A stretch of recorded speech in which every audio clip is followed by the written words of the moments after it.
Goody morning, good afternoon, good evening, good night, whatever part of the world you're in. Salutations. Hello. My name is Botswana. This is the Football Power Hour. We're going to talk about, first of all, we're going to do what we always do.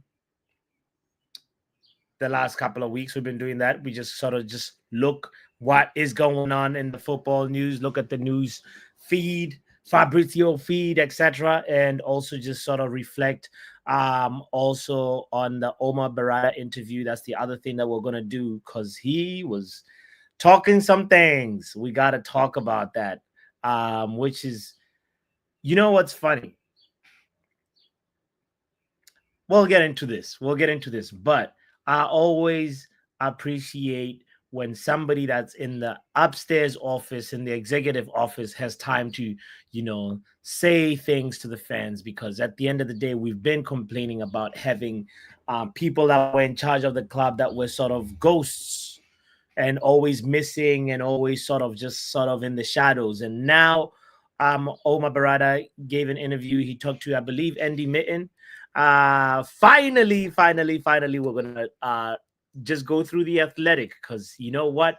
My subscription to the Athletic is being put to use. Come on, you know what I'm saying?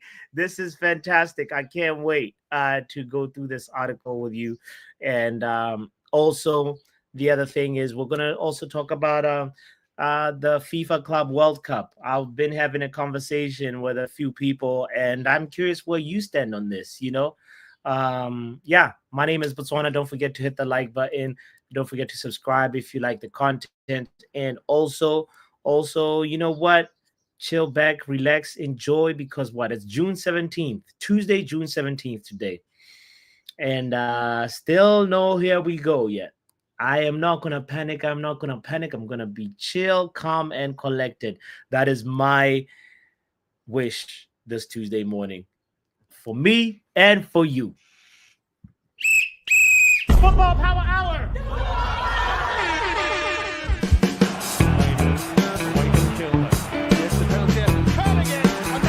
Winning it again for Manchester United.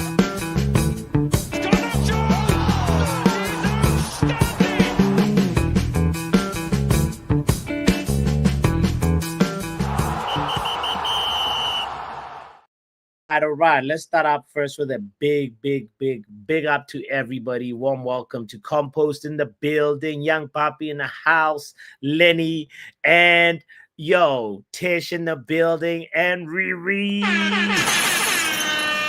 Warm welcome to everybody that's already made that presence known in the chat. I'm blessed. I'm blessed to be here with you guys today. And you know what? I want to say, it's time to dig a little deeper into this Omar Berrada interview. And where have my mindset, even though I've been sort of like intermittently frustrated with the rate at which we're going in the transfer window, my mindset has always been reflecting a little bit on Ruben Amorim's speech. Do you guys remember Ruben Amorim's speech at the end of the season? Ruben Amorim's speech, pretty much the main takeaway. I remember at the conversation that we're having on KG's channel, actually, was the end of season sort of like stream that just happened. And shout out to KG, by the way, for letting me co-host with him for that stream. But like the main question that we kept on asking everybody, and that KG asked as well, was that what was the main takeaway from Ruben Amorim's speech? And I really, the words that resonated with me was the good days are coming, right? He said the good days are coming. Let me make sure that I'm not paraphrasing, but I believe the good days are coming is something Amorim said. I did not dream that, right? Yes. As a matter of fact, He said these words. There we go. 6 months ago, after my first 3 games of 2 wins and 1 draw, I told you the storm is coming. Today, after this disaster season, I want to tell you that the good days are coming. Insert applause.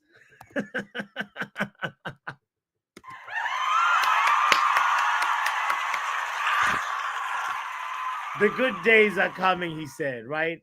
That was sort of the last encouraging thing that I heard from um um that speech. And that speech was fire, says Doctor, right? But now Andy Mitten had the chance to sit down with Omar Berrada, Manchester United's CEO. And yeah, we have to talk about this because he said some words in there that I think it's worth talking about. So big up to Tish, by the way, says intermittently panicking. Are you serious? You panic all the time? No, man, I'm not a serial panicker. Come on, bro. Am I? I just want us to be on point. Compo says Berrada trying to sell us pipe dreams like the last few idiots on one and he's on one and he hears titles, then 10 minutes later Onana and he stay. Which one is it? Says Compose. Let's get into it. Thank you for that question, Compose, and that airing out that frustration, because I want to just first of all set the scene with this. It's not a long article, but we're not gonna read all of it. So first of all, Andy Mitten writes from his personal perspective. He says, I first met Omar Berrada when he was an executive at Barcelona in the mid-90s. He was highly rated and helped monetize the huge popularity of the Catalans, who were then a long way behind Manchester United and Real Madrid commercially.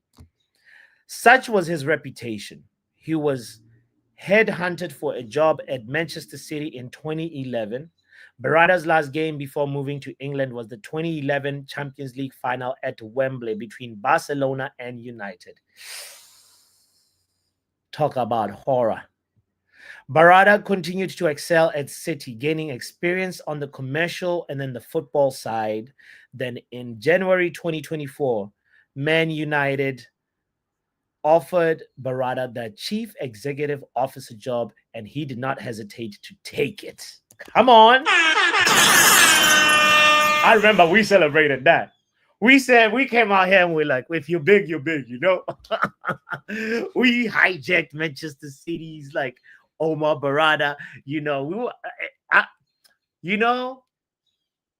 That was a good moment. So he goes on to say, I asked Berrada midway through last season if he would do an interview for United We Stand. The fanzine I've edited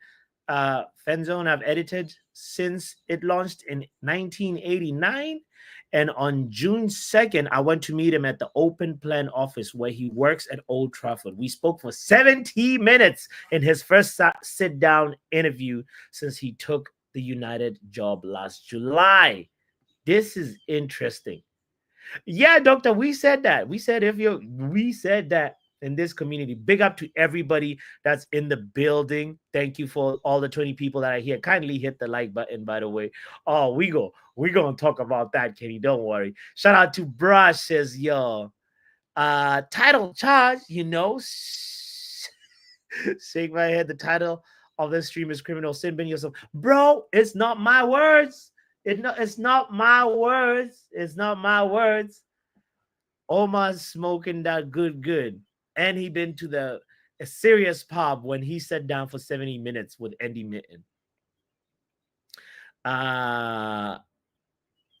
But you never mentioned Mitrovic as a striker option. Leave Mitrovic alone, bro. Mitrovic is done, bro. He's at the end. But you know what?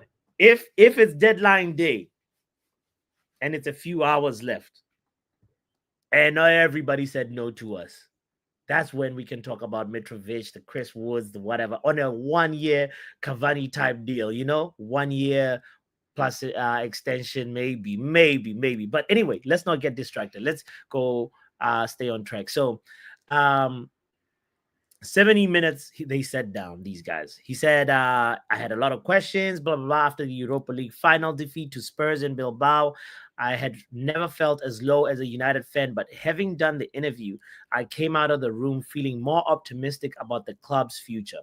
Berrada knows it'll be tough, but he's got a clear idea of what he wants to do, plus serious experience in football to know what success looks like.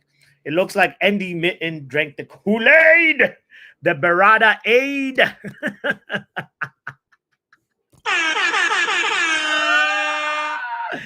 But he's not wrong though. He says the guy has a clear idea of what he wants to do. He left. He's like sympathizing and telling us that he has never felt this low as a United fan, this low. And now he came out feeling more optimistic. So I hope by the end of today's show, we are more optimistic. So, all right, moving on. He says why he's backing Amorim. Berrada outlined the thinking behind bringing Ruben in November, a decision led by the technical people. So that's not my area of expertise. Brother alienates himself from this decision, but he says he acknowledged that making an appointment midway through the season was always likely to make it even more difficult for the team to perform. We saw it as an investment for the following seasons because we were going to give time to Ruben to get to know the squad, the club, the Premier League. So they always knew it was going to be a disaster. He just said that. But he said, you know what? That disaster is worth it to give Ruben time to know the squad, the club, and the Premier League. Ruben definitely knows the Premier League. We've seen Ruben. He has knelt down at a few Premier League grounds. Oh, yeah. Well, and the squad, I guess, he knows that they're a bunch of frauds, but you know what? Yeah, this is crazy.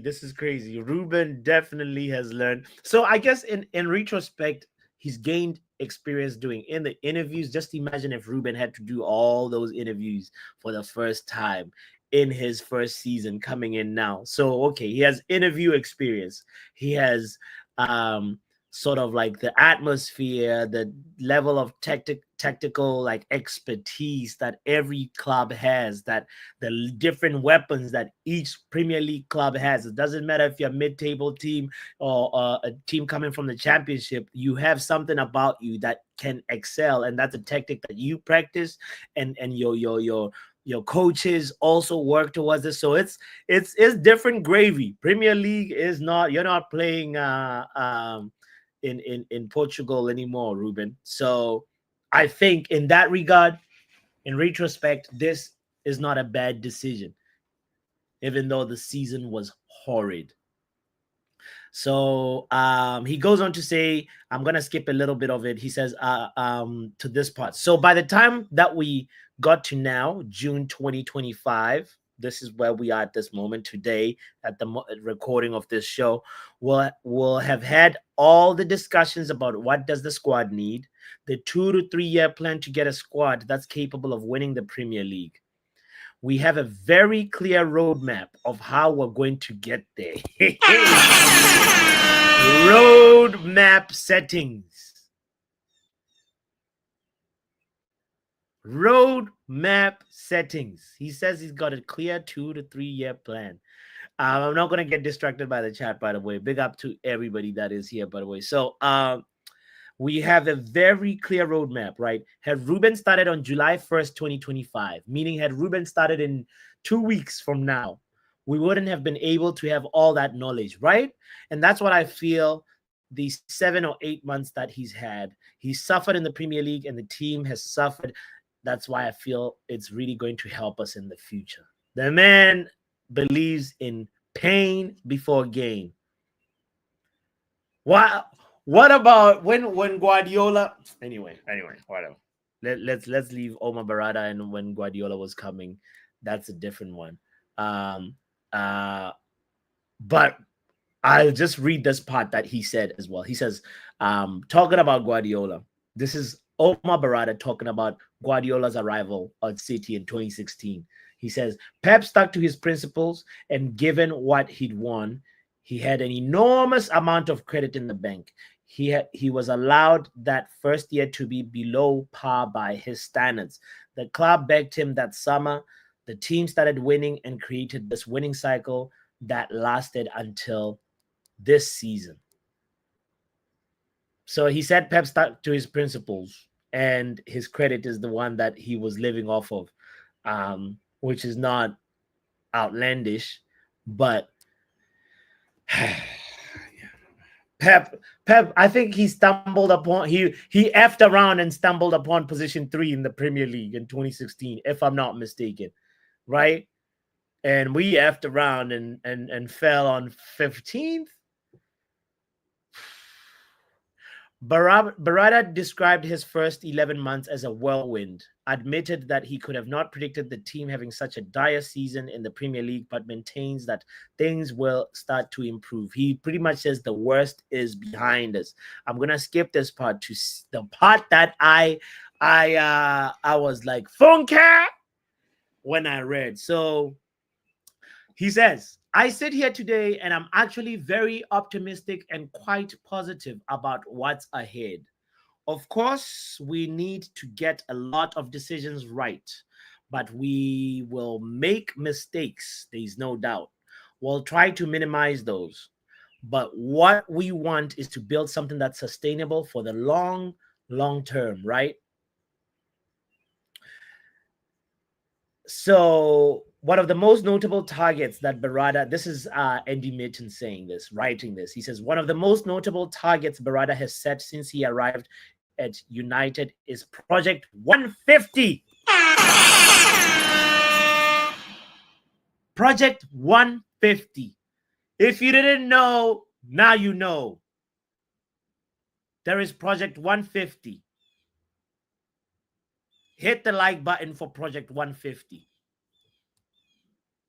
This is the name given to a set of milestones he wants the club to have achieved by the time it celebrates its 150th anniversary in 2028. Project 150.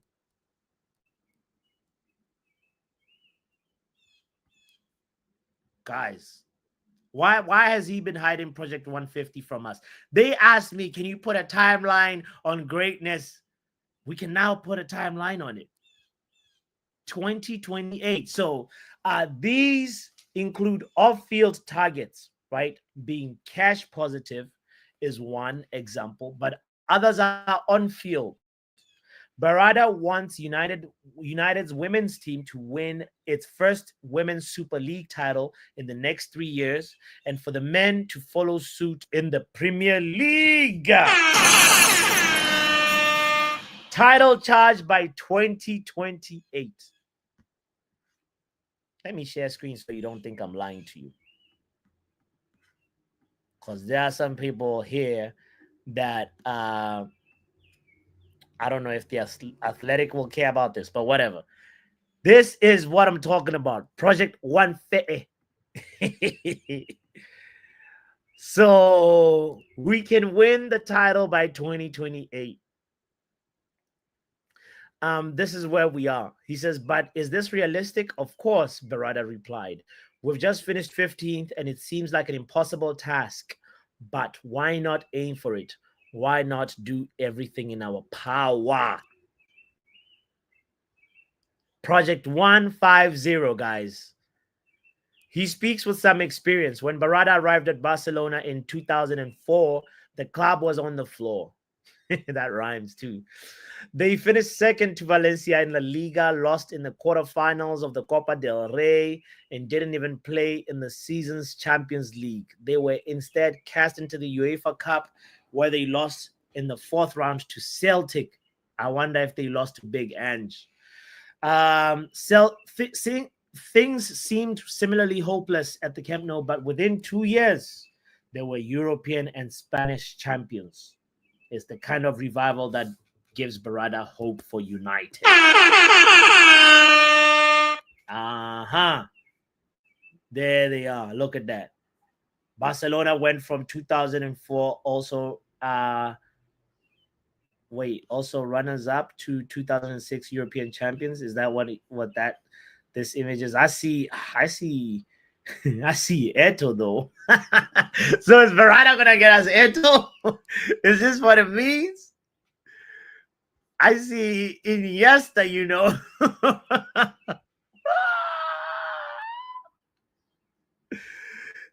I don't know if this is a pipe dream or this is a realistic dream, but god damn.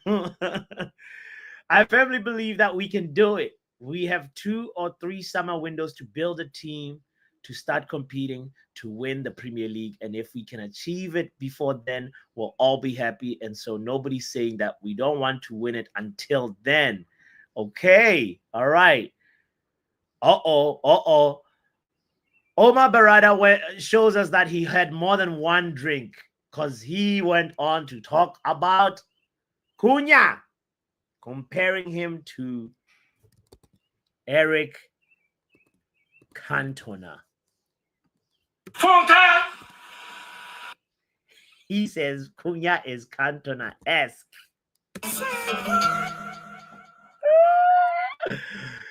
He insists there's an alignment between Amorim and Wilcox, the director of football, and that the vision for the squad is clear. And he admitted there would need to be some player exits in order to balance the books. Well, start balancing the damn books. I need outgoings. Berrada said, we've put ourselves in the best position possible by doing everything that we've had this year around cost cutting. My God, it was also embarrassing what you guys did, Omar Berrada. All the things, raising ticket prices without fan consultation, cutting people that have worked at United for years, all the shady shit that they did with the disabled. Like, y'all been moving crazy, you know, in the name of putting yourselves in the best position possible. He said, Berrada added that I'm confident that we'll come out the window with a much stronger team than what we've gone into. I hope so. Y'all better do that. Berrada was also effusive in praising United's sole addition to the squad so far, Cunha. And he says he has traits reminiscent of one of the club's greatest signings. He's a player that I think fans are going to love. We can talk about his technical abilities, and he can play in 3 different positions. Oh, so that means in his mind, we've signed a striker as well, you know.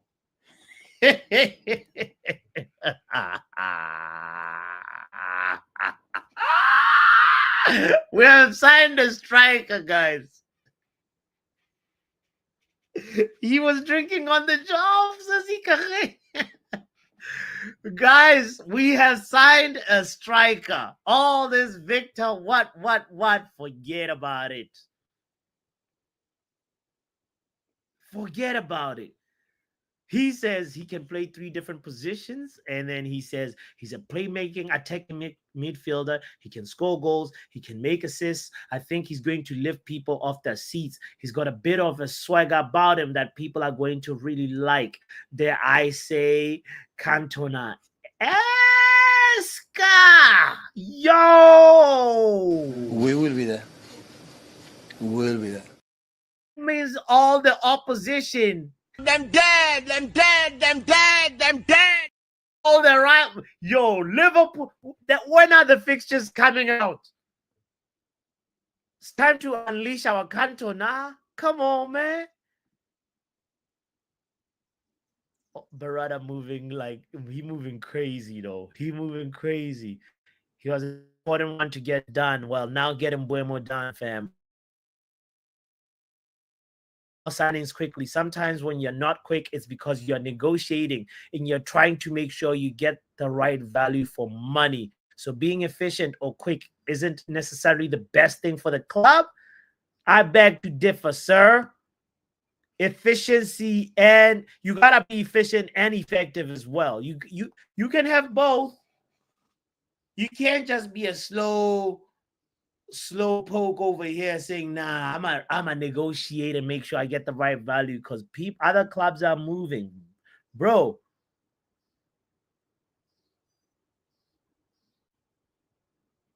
the first part of the statement gives me more hope. We're going to do our best to do more signings quickly. That part gives me hope. Apologies to staff and fans. Man, save your apologies. We don't want to hear that. If when I put Berrada to the $66, okay, glad that they talked about this. What I accept is that the way it was rolled out was not good. I raise my hand. I'm responsible for that decision. This guy is also talking about they're talking about the ticket prices, by the way.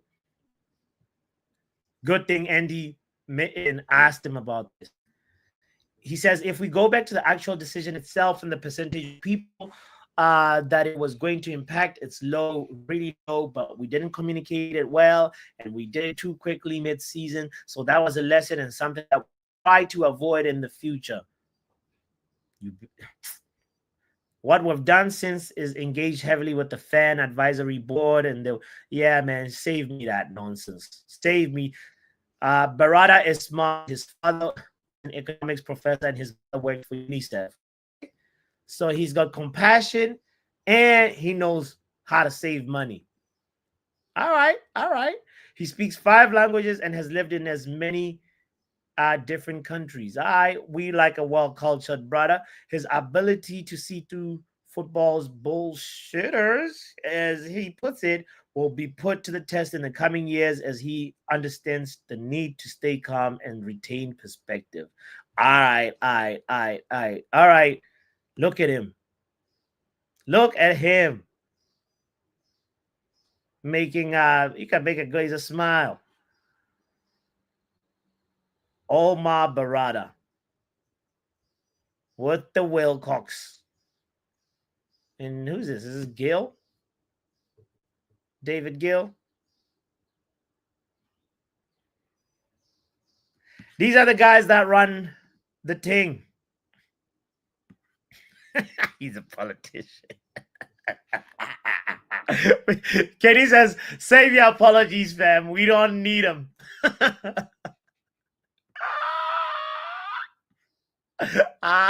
They sounded like a snake or salesman. Someone spiked the company Kool-Aid, and Berrada was like, let me talk to Andy. He asked for an interview a long time ago. All right, this article should be ending. All right, yes, won the last paragraph. Thank goodness. From the age of 9, whatever. We don't care about where he lived, bro. He read a lot of books. Good for him. But can he revive our club, though? That's all we want to know. It's one of the reasons he has faith in Amorim and dismisses the idea that the Portuguese is too wedded to one way of playing. We want an attractive attacking style of football, but Johan Cruyff played with 3-4-3 and nobody said it was defensive. Okay then. We want the modern day Johan Cruyff. All right. So I wouldn't spend too much time thinking about the formation and thinking more about the identity and the style of play that Ruben is trying to put in place. Big shout out to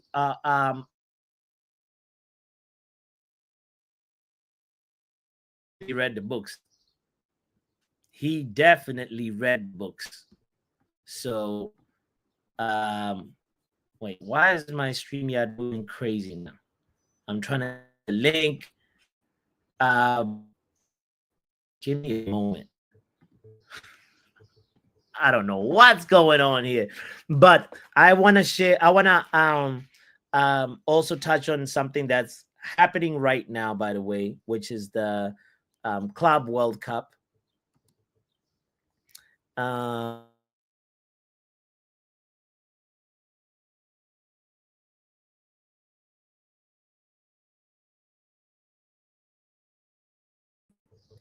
Maybe this might fix it.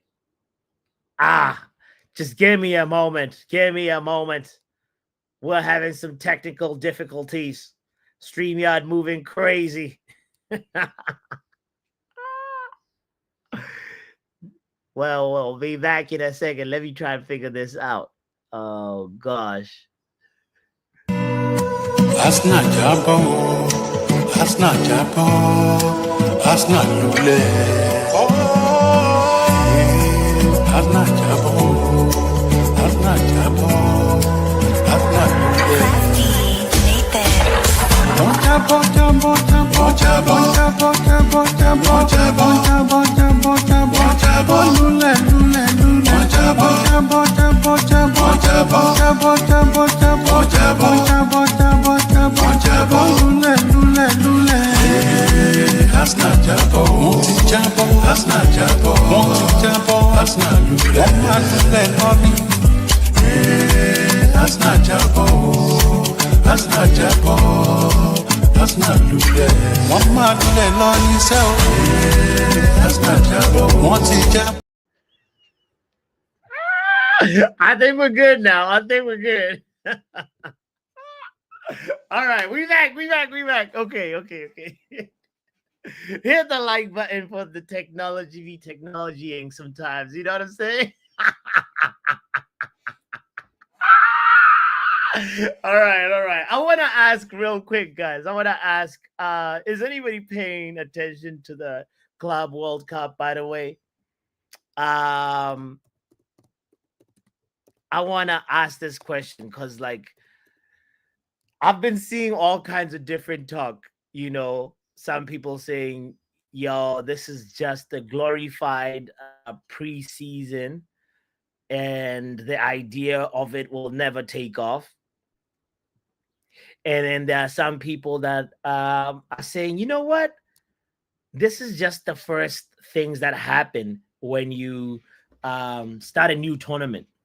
You know, I know that I'm asking a lot of people that are, you know, majority of the people of this community are Man United fans. So nobody cares about it from a United standpoint. But we have Project 150.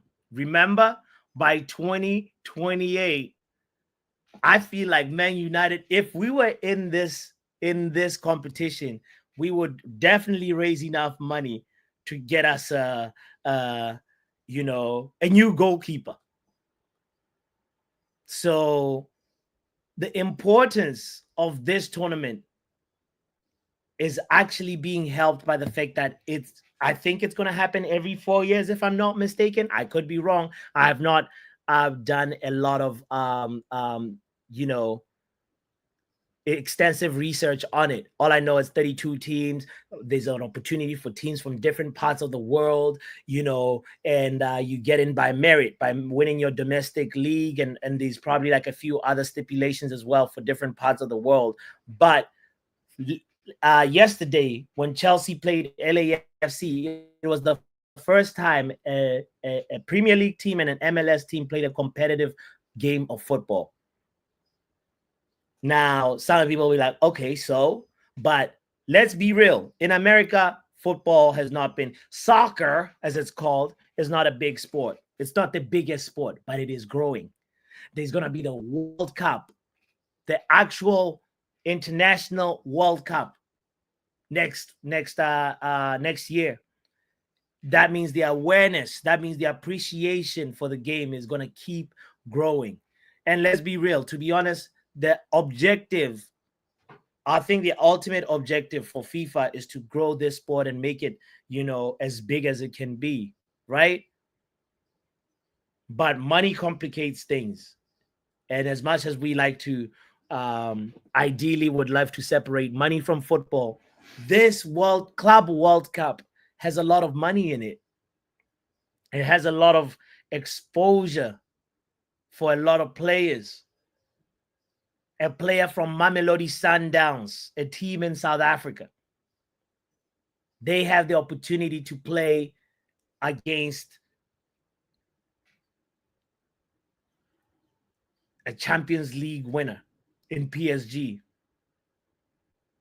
That on the surface, actually, I'm like, this is not a bad idea. I know a lot of my friends in the UK are very, very, especially the ones that love the traditionalist perspective, will say this is some BS.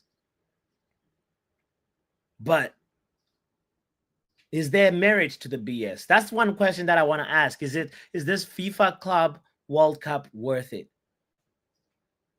And put your bias aside. Is it interesting to see right now? I'm not gonna lie. I enjoyed seeing PSG, the PSG Atletico Madrid game. That was good. There was the Bayern Munich game where they bunny blew the team 10-0. That was insane. And apparently that team, I think it may be from Australia or something, was Oakland FC or something. They some of them are part-time like engineers, some of them are dentists. There was a guy that called into Talksport who says, I play seven aside with that guy that was on the pitch playing versus Bayern Munich. Craziness. I want to know. Guys, don't forget to hit the like button. It was New Zealand. Thank you, Courts. It was New Zealand. It wasn't Australia. Oakland City FC. No, Kenny, you can clarify this. I'm really just like paraphrasing a conversation that I heard when I was listening to Talk Rubbish, aka Talk Sport. And guys, 13007 agents in here. Please, if you haven't hit the like button, what are you here for? I want to hear your opinion. Kindly hit the link, call in, let's talk. I want to know where you stand in this. Tish says Infantino looking to embezzle more funds. Is this money makes the world go round? Shame it's Stephanie. Quartz is just straightforward when it says the goal of FIFA is to make money, fam. Do not be twisted. I like to believe that FIFA as a governing body would wanna also like make football like as big as it can be, like spread it to places where, especially America, it's a relatively like untempered market, and the World Cup has been in the USA before in 1994. I remember, Quartz. I remember. All right. Big up, man. Like, watch it in the building. My brother, long time. How we doing? Ah, man, long time. I'm good, bro. I'm good. I've been drinking the Omar Berrada Kool-Aid, and I'm by that I mean reading the article. And also, I wanted to talk about this Club World Cup stuff, bro. I don't know where you want to start. I mean, in regards to the Club World Cup, I think the tournament's not helped by the ticket prices for the World Cup, because like Chelsea only having 5,000 people, and where did they play? Did they play in Arizona's the Cardinals home stadium? I believe it's Georgia. Was it Georgia? Or was it the Georgia Dome? Atlanta. Yeah. I believe. Let me just double check. There was a game yesterday. Also, Chelsea. No, that's fine. I don't know if it was either in the University Stadium in Arizona or the Georgia Dome. Yeah. It was at damn, where is this? It was Mercedes-Benz Stadium in Atlanta. All right. Okay. Yeah. Sorry. Yeah. All right.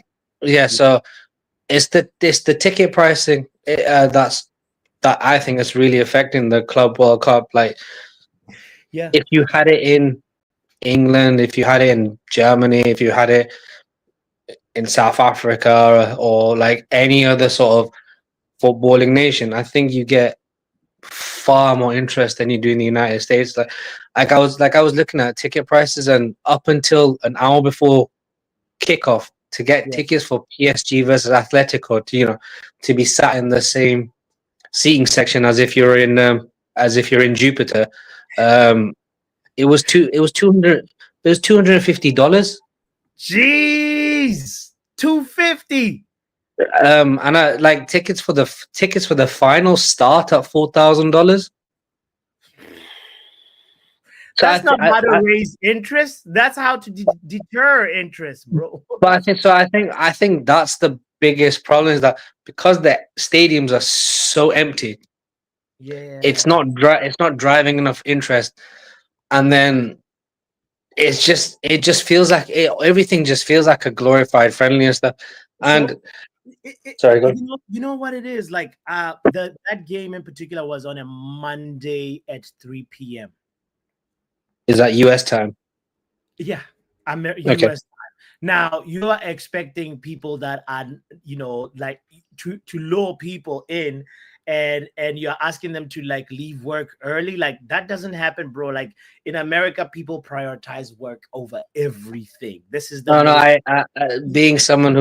Being someone who's worked in America, worked in the American culture, Yes, work within that sector. I totally understand what the American work every culture is, which is you dedicate your life to work. Everything else goes.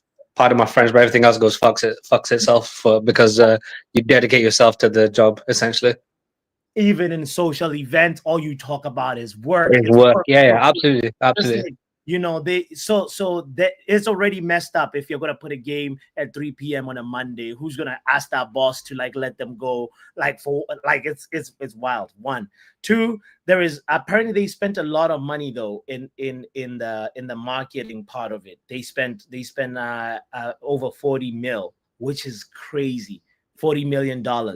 You know, and I'm sitting here wondering like, is this gonna be a success in the next 4 years? Do you think it's gonna the I hear your point about saying, yeah, doing it here is a little bit of a madness, but do you think in 4 years the tournament will be a little bit better, and will it keep it getting better?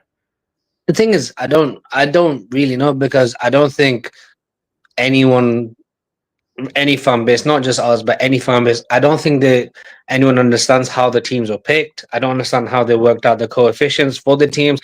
I don't really. There's been no real explanation as to why certain teams qualified and why certain teams haven't.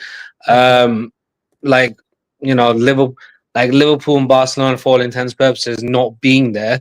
And there's not really an explanation as to why they're there, but Salzburg are there and stuff like that in terms of or whatever the teams in terms of the UEFA coefficient. So look, Yeah, I don't really know how it works.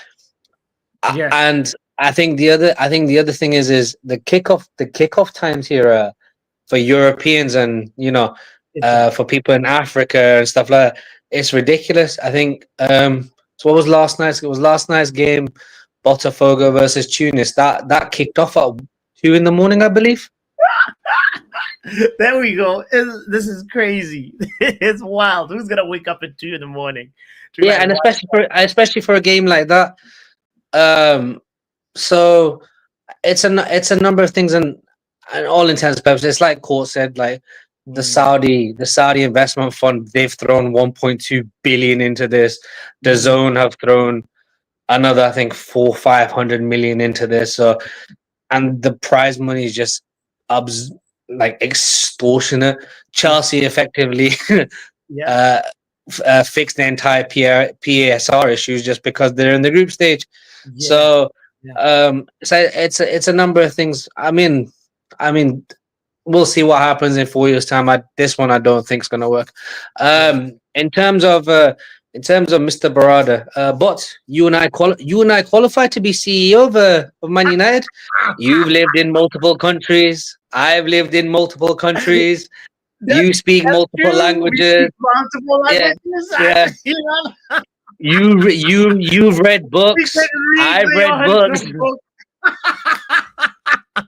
I yeah, I don't. Yeah, I'm balding like yeah. Unfortunately, I don't have that. So maybe I don't qualify for the job like you.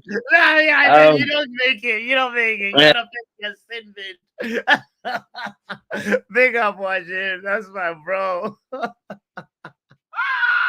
Duolingo, Oh man, it's a very interesting point that he raises. That actually, so I let me bring it back and explain this. I was just looking this up while I was Wajid was saying, how do you qualify for this thing? Why it's not so clear. So there's a little write up that I have that says teams generally need to win their respective continental club championships. So, like the UEFA Champions League for Europe within the last 4 years. So, if you've won it within the last 4 years, So that actually gives us incentive to try and win the Champions League in the next 4 years, right? As Man United. So if a team wins a continental title multiple times within that period, their slot can pass on to the next highest ranked team from that confederation. Additionally, some teams qualify based on their overall performance in continental competitions during the 4-year period, with the number of slots per confederation varying. So it's confederation specific allocations. Like UEFA gets 12 slots allocated based on Champions League results. CONMEBOL gets 6 slots based on Copa Libertadores results. CAF, CONCACAF, and AFC gets 4 slots each based on their respective continental championships and rankings. And OFC 1 slot allocated to the best performing Oceania Champions League winner. And then the host nation also, the host nation's representative also qualifies, often being the defending champion of the host country's top league. So they really try and just get the best from whatever, any area in the world where they're saying, all right, they have an organized league, organized championship system. So we're going to try and get the best from there. Pav, what do you think about this, bro? Couldn't give a shit, mate. We're not in it. We're not in it. Ikarin says, what did Inter Miami win? Host nation. They won their version of that little charity shield thing now. That and possibly the host nation. And they should never have been in it, because I remember lots of people kicked off, and the only reason they wanted to put them in there because of Messi. It's because of Messi. They should never have been in it. I remember the articles and things at the time. Yeah. And they got in there by a back door given by that bald fraud. I don't know how to pronounce his name, but you know who I'm on about. Yes.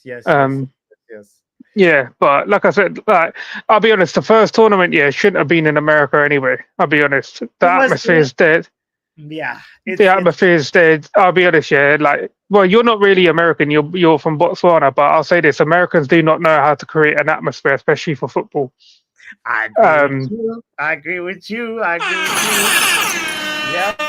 And if anyone takes that as disrespect, it is disrespect. I'm being honest. You lot do not know how to create atmospheres at your thingy. This is you, man, with a big glove. You put on your big glove. You put on that hat with the drinks on the either side of the hat. Yeah. That's your atmosphere. Yeah, because no. Hold on. They've got you know, they had like Inter Miami ultras, but they do sing-alongs. That's their ultras. Oh no, not the sing-alongs. No, but check this out. I remember there was talk about this a few weeks ago about like, there'll be they're trying to figure out who would be the band or the artist that's performing at halftime during the World Cup final. And I was like, this is a bold move, you know. I don't know. Would you entertain that? It's like entertain what? I don't know, Kendrick Lamar performing at halftime. I don't know, Beyonce, Shakira. I don't know, somebody. Like it becomes like it's like the American fingerprints on the game. That's what I'm trying to ask. So they've been doing it in the Champions League for a fair while now, having halftime performances. Again, no one cares. You never see the fans clap or sing along or anything. They do not care. Like, especially from Europe. Fans around Europe, do not care about this whole thing. And I'm not even happy about the thing where the Premier League are trying to introduce from next season, like they want halftime interviews from players and all of that. Yeah, for what? Halftime is meant for the players to get their heads kicked in by the manager because they're not performing. You man want them to do halftime talks with you. Interviews. They're turning it into like they do that in cricket. Yeah, where they have the players, where they got the fucking players mic'd up during the game now. One of the players mic'd up during a cricket match. I'm like, brother, why? They're gonna end up doing this in football sooner or later. Hey, yo, I know he's running. I know Mbappe's running past you, but quickly come here. Thoughts? Your thoughts on the last minute. Come here. How did Mbappe dribble you? What were you thinking the moment he approached? Yeah, man. It's gonna be interesting. But hold on. I was watching the what was it Benfica, there was a game yesterday or the day before yesterday, and the referee explained, he's like decision overturned, like he addresses the stadium, right? Decision overturned because number 16 made himself bigger than who. And then the stadium goes, no, like, bro, I was just like, I don't mind the refs being mic'd up to tell the stadium why he's overturned a decision. At least we know we're not sitting there debating for like a whole week. Why did the ref do that? What was he thinking? Like, I don't mind that bit, but the whole interviewing players thing at half time as well, and all of this stuff. And some people, I think, said that it was going to be the subs that come doing interviews. I know, but the subs should be there. They should be in the dressing room as well. But nah, like, they're turning this thing into a fucking drama, bro. Like, they're killing the game as the years go past. They're just killing the game. But I want to talk. I want to talk on Berrada, innit? All right, yes. 20. This man's selling you a pyramid scheme. Project 150 is not a pyramid scheme. Why? But the man is selling us a pyramid scheme, yeah, and people like you will fall for it, bro, because you're easily manipulated, bro. Fans like you are easily manipulated. Right? Let me tell you. You see that scrub Ed Woodward, yeah, did that interview. We could do things that only other teams can never dream of. Oh, what happened then, you fucking idiot? Getting ripped off for every player that we bought. And now you're doing. Why do you have to constantly tell us that we're going to move quick in the market, or our plan is 2028? Brother, we can't even get Champions League football back on a consistent basis. You're talking about league titles. But the whole team's still here from last year. Not a single man's left, and you're talking about Premier League titles. The man them that helped us finish 15th had us 16th and 17th majority of the season. He said, "What are you talking about?" Bro, he said the pain. Well, what pain? What pain is over? How can the pain be over when the scrubs who caused us the pain are still here? He said it will give him 2 to 3 transfer windows. He has a clear plan. 2 to 3 transfer windows. The manager they brought in, this manager that they're idolizing, yeah, saying that he's going to win the Premier League, is only here for 2 years. So how can it be Project 2028 when the man's not even going to be here in 2028? Well, they want to keep him also not, like, resting and like being complacent, bro. That's nah, bro. He's selling us a load of bullshit. Yeah, because he knows he needs to get the fans on side. He needs to get the fans to constantly spend their money every year, because after that Europa final, so many phone calls were going into Manchester, people cancelling their memberships. Yeah, for the season coming. So many people are cancelling their retracting their season ticket. Yeah, for the following season. I was one of them, because the guy that I spoke to, when I told him I want to cancel my 3 memberships that I already paid for, because I fell into that trap. Yeah. He's like, understandable. That's what he said. He said understandable. And I could tell from his voice he was deflated, bro, because that man must have been on the phones non-stop since 9 a.m. Yeah, so they're selling us a pyramid scheme, bro, because they need to keep us on side. They want the fan base to continuously spend money on merch. Yeah, buy your memberships, get your name down on a season ticket list if you haven't already. So just sit there, spam you with emails every fucking 2 days. Yeah. Actions speak louder than words, bro. I really like. I don't want these men doing interviews for the sake of it. Yeah, but you bought one player at the moment. It's his first sit down interview, Pav. Ever since he's been appointed, bro. Like, have a little bit of like mercy on the guy. Bro. Look, I know you're frustrated. He's lying. Where he said where he said that they knew this was coming, yeah, in terms of we were going to crumble. He said he didn't expect it to be this dire. That's what he said. But he knew that it was not going to be easy. That's what he said. He said he didn't expect it to be. So you brought in a man Yeah, you brought in a man who took all the flack. You made him do interviews every fucking single day since Yeah. he's been here, but you didn't want to come and talk and back him up before. But now you want to do it because the fan base ain't happy. Yeah, why didn't you come do this? Yeah, why didn't you come do this in November, December, January, February, March, April, May? You're Yeah, doing it I now. agree with you, brother. You're Yes. doing it now because you've went to what country was it that we just went to? Malaysia, right? And Yeah. Hong Kong. You went to Malaysia and Hong Kong. You couldn't even fill out the stadium. The stadiums were about 20 to 30% full. Yeah, and we're supposed to be this global fan base, yeah. And I guarantee that when we've gone there in the past around like Asia or anything, we've sold out stadiums. Yeah, but we couldn't even sell out stadiums. Now you're sitting there lying to people so that when we do go out on pre-season, the stadiums are full, trying to get these people on the side. That's what they're doing. It's tactics, bro. They're doing I, tactics. I'm not falling for it. And you shouldn't either, man. Come on, man. You're a grown man. Yeah. okay. Demand better, bro. Demand better.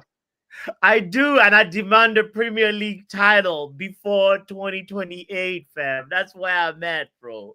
Like, I you know what? And You then know said what? I bought the new kit already. Nah. And then I'll be honest, yeah. Last year I bought two kits, the home and away kit. And they were my first kits that I bought since Fergie retired. My last kit that I bought, yeah, I bought a special one-off kit. Yeah, it was like Fergie's retirement kit, and I went and got it signed by Fergie as well. And I would never get rid of that kit, and I would never sell it. Yeah, that's the last kit prior to last year that I bought because I refused to give them money to the Glazers, but I was still going to games, so I kind of contradict myself. But that was the last time I bought kits, bro. Yeah, Yo, And I fell no, into the trap last year. I hear but it. no, boss, just quickly on the Berrada thing because I want to say this before I go. So he was out here in that interview talking about, oh, we spoke to fans about the ticket pricing and stuff like that. Do you know in the article? Uh, He admitted that they should no, no, no, fix. no, no, no, no, no, right, no, no. This is my point. Man City have dropped their prices by 50% this for the upcoming season because they spoke to the fans and realized they're overpriced. So next season, Man City's match day tickets are 50% cheaper. This is why Man City are currently the team in Manchester because they're a proper community team. They realize the price. They realize the price effects. They realize what's going on. They've listened to their fans and they've gone, yes, we overpriced. So next season, the tickets are 50% cheaper. That's what. So him, yeah. So he's like, I'm a Mancunian, not I live around here like this. I'm Manchester born and bred. So they're like Man City are in schools. They're working with schools. They're working with the community, with outreach programs, giving free. Right? It's, What I sorry, go on. Why should it's funny you say that because I read a different article that says Man City fans are taking legal action against the club. No, because they were going they to were take legal action. because they were like saying that if you're a season ticket holder, you're supposed to have gone to X amount of games. Otherwise, they take your season ticket holders position for next season. There was something like that, and there's a You mean club. this? You mean the same thing? You mean the same thing Manchester United have had for policy? It's the same. It's the same fair use policy. Our club was taking season tickets of dead people and saying, "Oh, they're dead now. We don't want to keep them in the family anymore." Do Yeah, you forget all they that? didn't give it back to the family members, bro. Like Yeah. there's loads of things like there's like I told you, but a couple of weeks ago there was a family of 12. They put the I think one of the dads put up a thing on Twitter that they all got kicked out. They all got told to move, and they were all spread out over the stadium. And they said they gave up their season tickets because they said they've always sat together, and now they're being told they're not allowed. Right. And they were being forced out for fucking people with more money. Yeah, because they were going to put the prices up anyway, and they wanted to obviously bring in the foreign fans. They're prioritizing foreign fans because it's easier for So, them to get more money out of them. Get more money. yeah. But that's all I wanted to come in and say. Like, I know they might be suing, right? But they do so much. They do so much for the community, so much for their fans. This dickhead talking about, oh well, we spoke to he didn't speak to anyone. They raised the ticket prices. It's not like they're retrospectively this year going, yes, we made a mistake. Charging £66 for a child's ticket is a stupid amount, and we apologize. Man City doing that. That's why we're losing fans. This is why everyone thinks we're scumbags, right? These guys aren't that much different to what the Glazers are. If anything, they're worse. I hear. And with that, so that's all I wanted to say. But I'll catch you family later. Yeah? Big up Wajid, big up fam, big up broski. And also, yeah, no, Pav, that man, it's wild what I hear you when you're calling this a pyramid scheme, by the way, because that's what you said. That's how you They're selling. They're trying to sell you dreams because their main focus is that they want the fans to continuously keep pumping money, buying things from them, and there comes to a point like it's fair enough. Like if you've got kids and that and they're wanting shirts, I can understand it. Like you want to keep your kids happy, but I fell into the trap last year. And that was what nearly after 12 years of buying a shirt again. Because I actually thought that things might change, and I was clearly wrong. And then I was like, I wore the shirts about 3 times in that whole year last season. Damn. And so they're just chilling there. But I was like, nah. I was like, until I see actions, I won't be giving you any more money. I won't be renewing the memberships, brother, because I've gone to Bear games over the years, and I refuse to give them money inside the stadium. They rip people off with food and drink anyway. Yeah, you man are serving up raw chicken, bro. Like, come on, that's some shame. Like, what's going on? Is Patrice Evra your chef? Like, what's going on? Did you see raw chicken? I never heard of like rare to medium chicken, Brother, like, it's so bad. It's so bad. Everything's so bad. Like, as a tall man, you can't even sit there, bro. You can't sit in any of them seats unless you're in like one of the executive like areas, innit? Yeah. And I've sat in the areas like up in the terraces, like on the padded seats, and that. Even that, my knees are dead, bro. My knees are gone. Gone. Big up men like Pav. Matter of fact, I want to bring in Riri, but because Pav ended on gone, let's quickly talk to wrap up.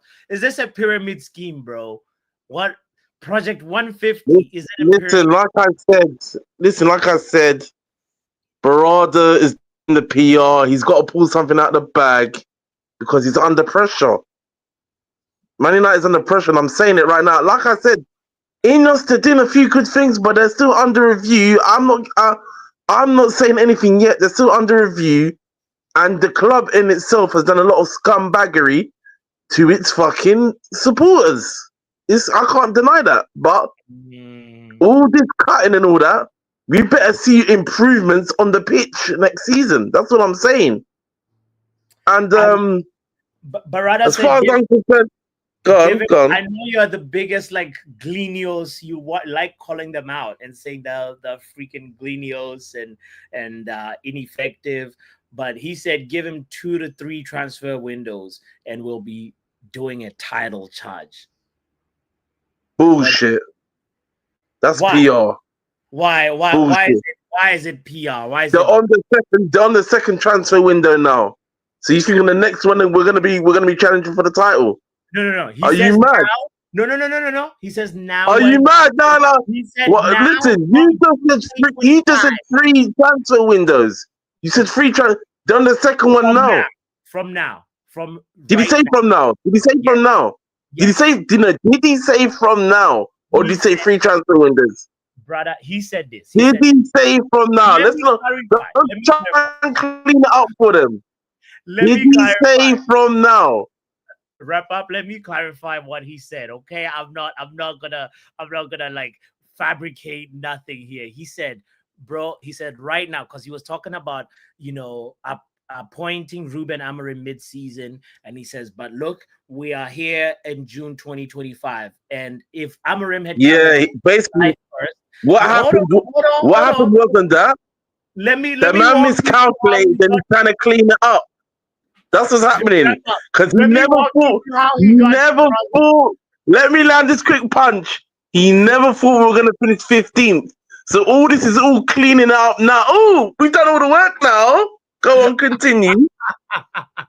But this is how we got here, bro. He said this. He said, look, by by 2028. He says because of Manchester United's 150th anniversary, right?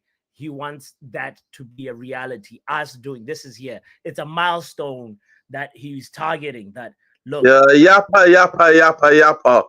Yeah, in the next 3 we're not years, in the league version. to win the Premier League. Here in the next Yeah, 3 years, but, for the men to win the Premier League as well as the women, right? You see what I'm saying? yeah, but that's it. The title since 2028, so it hasn't got long. So, What are you talking about? So it's 20. What are you talking about? It hasn't got long. It's not happening, bro. Not under this. Not with this manager either. I don't see it happening. I don't see it happening with Amrin. All right.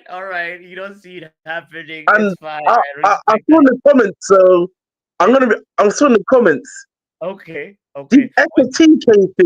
This EKTK thing may have a bit more energy behind it. The more articles I'm starting to read, because the price is lowering, Oh, it could become a thing.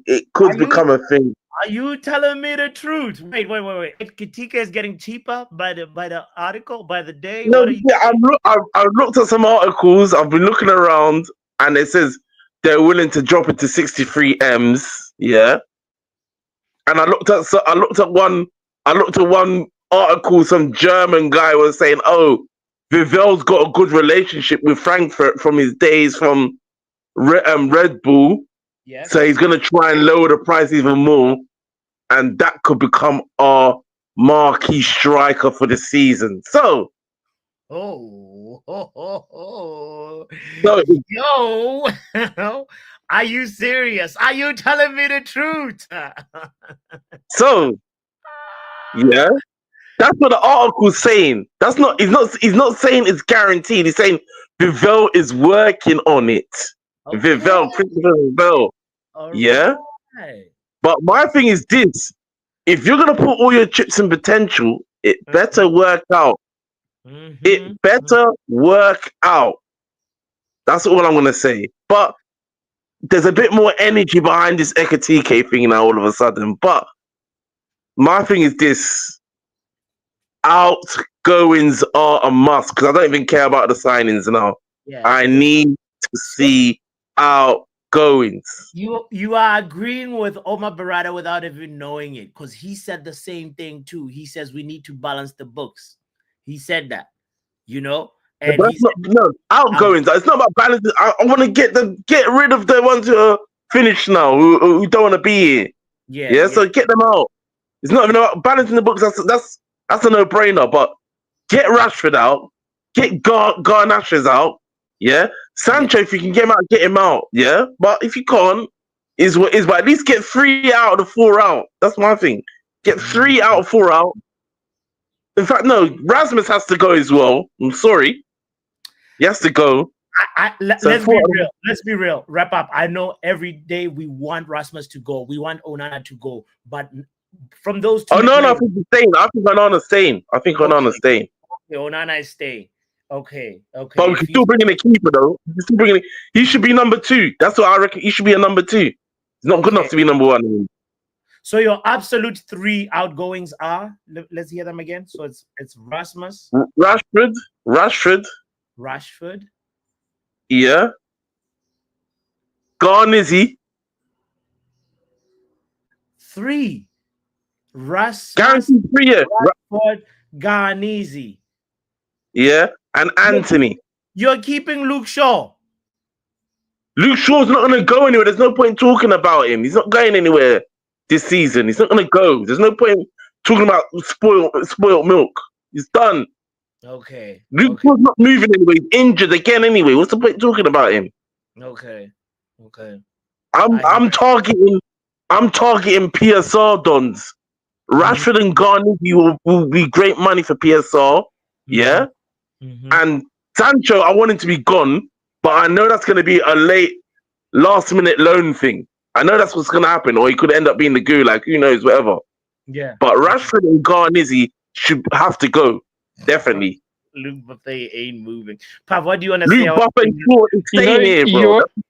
You know, you asked wrap up at the beginning about the Berrada thing, yeah, and then I forgot what wrap up said, but the thing is, yeah, we've heard this from when Arteta joined Arsenal. Remember, they said, "Oh, we've got a plan. We're going to win the Champions League." I think it was his second First 3 or seasons, third. yeah, the same thing. Yeah, this is the same. This is why you can't believe anything, yeah, or give a prediction for when you're going to win the title because it doesn't work. And look at the players that Arsenal have got, yeah, and they still can't win shit.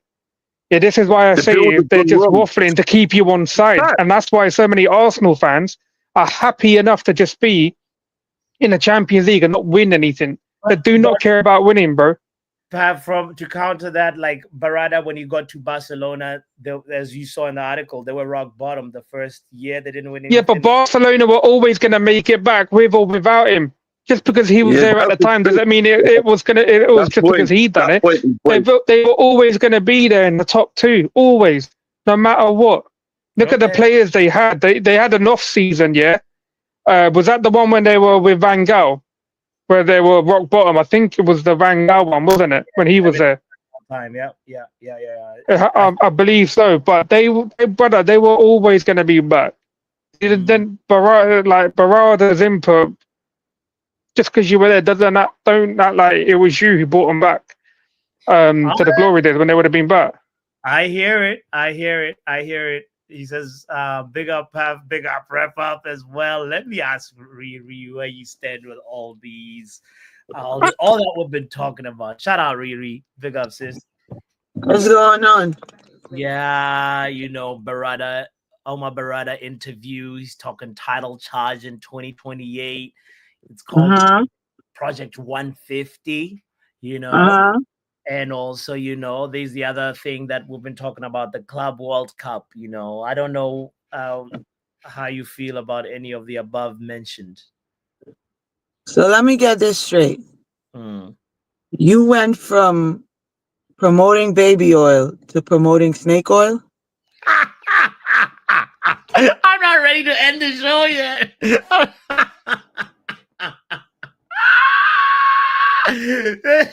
So Berrada's the snake, baby oil. I'm not.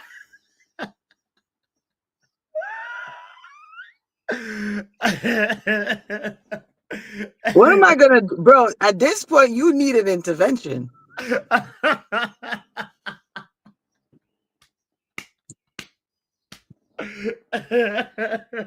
I need saving right now. I'm looking at you real side-eye, bro, like legit.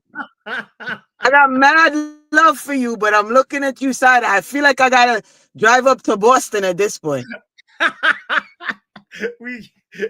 You know, oh man, I don't know if I'm gonna survive 4 weeks without seeing you yet. No, but like it's like this, Riri. Like we've been crying for like people in the upstairs office to be vocal. And I love how Pav called him out and said, bro, where were you? November, December, when the shit was turbulent. You gonna come out and give an interview now? But I guess it's better than an interview is better than no interview, right? Even if it's late. What do you think? I mean, that point that you're making is correct. An interview is better than no interview. However, when you're going to come out in an interview and spew a bunch of garbage that he just spewed based on the 6 months that we've just seen and the interview from Jim the Rat, it's not lining up, bro. And I think somebody said it in the chat when we were talking, when, you know, the discussion around when Pav was saying about Amarim only having a 2-year contract. I think Berrada is hoping and praying that this shit works out, because if Amarim fucks up and Amarim's got to go, he's got to go. Yeah. Because he pushed for this guy. He said Johan Cruyff played 3-4-3. Exactly. So this is so I think that's why he's coming out and he's saying all these things, because he's got to push that narrative. Yeah. In order to make the fan base get behind this guy next season and actually support wholeheartedly. because they know that the fan base is fractured based on the last 6 months and what happened to this team in the last 6 months. So they've got to reunite the fan base, or else they're gonna have an even bigger fallout come next season. That's precisely where I'm at with it. Like, we're gonna be more divided if we start the season horribly. You know, Of course. doctor has said this. She said, like, we gotta just be clicking at the beginning, Yeah. and otherwise the more divisions are gonna happen, and it's more doubt. It's like, oh, how, like, you know, it's a very big risk, but Yeah. Of course.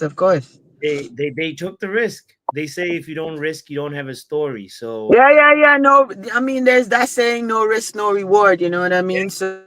yeah.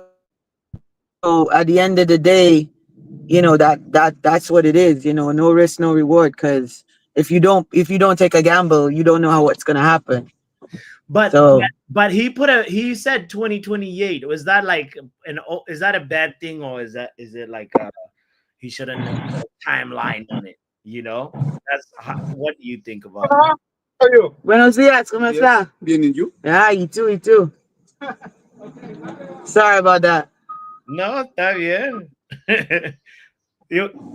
So yeah, I was asking you about the timeline part about it. You know, like, what do you think? Is it a good move, or is it like an amateur move from Omar Berrada to do that?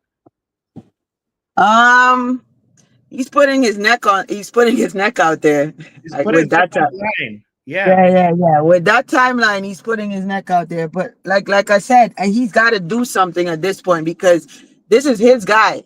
Yeah. You know what I mean? Yeah. This is his guy. What, you know, it's not Wilcox's guy. It's not Sir Jim's guy. This is his guy. He wanted this guy. You know, what's his name got fired over this choice? What was the Ashford? Ashford got fired over this choice because, Yeah. you know. So, yeah, I think he's just at this point he's like he's in Vegas and he's at the craps table and he's hoping it doesn't come up snake eyes. If you know, you know. People that okay. All right. Last one I gotta ask you. You are in America. Have you heard about this thing called the FIFA Club World Cup? Bro, I don't give a shit. Americans, Pav, I agree wholeheartedly with everything that Pav said. Football is not for America. They've been trying to force this sport on Americans for the longest. Yeah. And it's not for the white elites of this country. The white elites of this country do not support that game. The simple fact that they call it something else and they don't respect the fact that that's not the name of it, and they decided we're not calling it like the rest of the world, we're going to give it our own name. That alone for me is a problem. So Americans been doing that though. They be like, "Oh, yo, right," but that's what I'm saying. But I'm gonna say this to you: Black Americans, and this is Black Americans. I'm not talking about the immigrants. I'm talking about Black Americans. Their sport is NFL because it's been hammered into them from ever long. Yeah. White Americans, Lacrosse. their sport. Their hockey. sport is baseball and hockey. Right?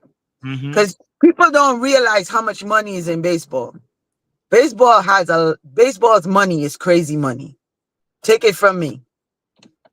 Right? So the only people that support real football, you know, is the immigrants in this country.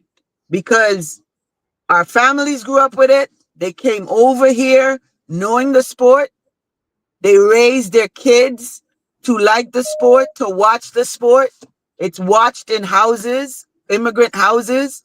So the majority of the fan base that supports this, and I'm not saying, don't get me wrong, again, like Pav said, anybody in this chat or supports this channel that's like born Americans, I'm not disrespecting you. But the majority of support for this sport is immigrants. 100%. Yeah. You understand? Yeah. And And that is why it will never be what it is outside of this country. And it's set up to fail now with the And it current, is set up to fail. Let me with the tell you something. political There's a climate show. you know. There's a show that I want you to watch because I know you like watching stuff with interviews. Yes. It's with Kate Abdo. I told you about this show. It's called Kick It. Oh yeah. I have She has interviewed a couple of past American football players, Okay. both female and male, and the way they speak about the US men's and women's team will give you a clear idea of what this sport is in this country. Yo, thank you for that.